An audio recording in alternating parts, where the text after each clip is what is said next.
আমি তোমাকে রিসিভ করতে বলেছি, বক বক করতে বলিনি। আমি মিটিংয়ে যাচ্ছি, সবার জন্য কফি পাঠাও।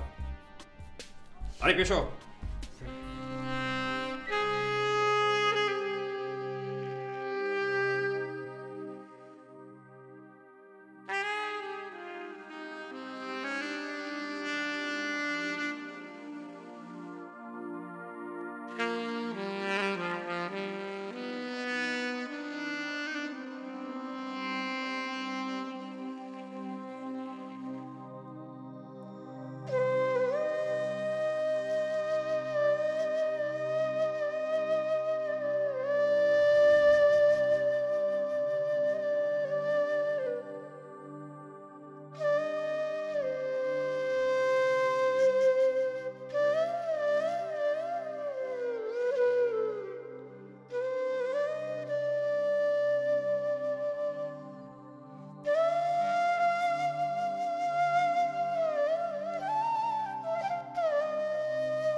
মুনমুন, মুনমুন,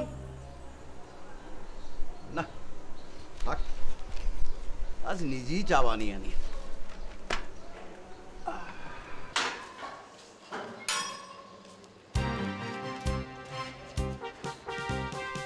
নাইলে আপনি এক কাজ করেন, আপনি সরু বাক্সে ট্রাই করেন। আরে মেয়ে টিভি মিডিয়ার কথা বলতেছি না, দেশে একের পর এক চ্যানেল আসতেছে, ধুমায় নাটক হইতেছে, যা নাটকে ঝাঁপাই পড়ে।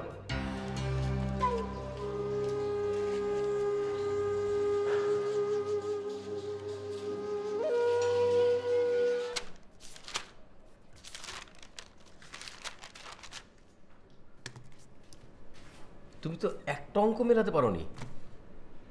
কি অদ্ভুত কথা, অঙ্ক মিলতে না চাইলে এখন আমি কি করব? তুমি ট্রাই করবা না? আমার সারাদিনে কি করতে ইচ্ছা করে জানো?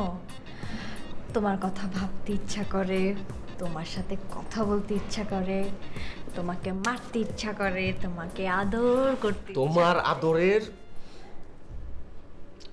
শোনো, তুমি মনোযোগ দিয়ে অঙ্ক করো, পড়াশোনা করো। তুমি যদি ফেল করো তাহলে একটা ফেলটুস মার্কা মেয়ের সঙ্গে তো আমি কোন রকম সম্পর্কই রাখবো না। কোথায় যাবে তুমি? আমার দু চোখ যেদিকে যায় সেদিকে চলে যাব। তাহলে আমিও ম্যাটনি রাস্তায় নেমে পড়বো, বলবো ভাই সব একটি নিখোঁজ সংবাদ, আমার একমাত্র প্রেমিক হারানো গিয়েছে। আপনাদের মধ্যে কোনো সহৃদয় ব্যক্তি যদি তাকে দেখে থাকেন আমার কাছে নিয়ে আসবেন, আপনাদেরকে পুরস্কৃত করা হবে।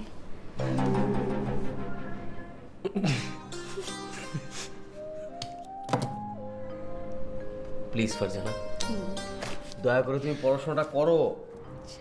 শোনো, তুমি আমার মান সম্মান ইজ্জত বাঁচানোর জন্য হলো পড়াশোনা করো প্লিজ। আমি থাকতে কেউ তোমার ইজ্জত লুটবে? সম্ভবই না। আমি জান দিয়ে তোমাকে রক্ষা করব। হইছে? হয় না। আচ্ছা ঠিক আছে। না আচ্ছা ঠিক নাই।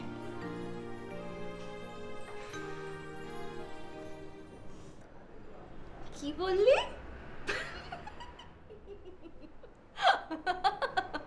শিলা, তুই যা পাজি হয়েছিস না, আমি কিন্তু মিলনকে বলে দিব।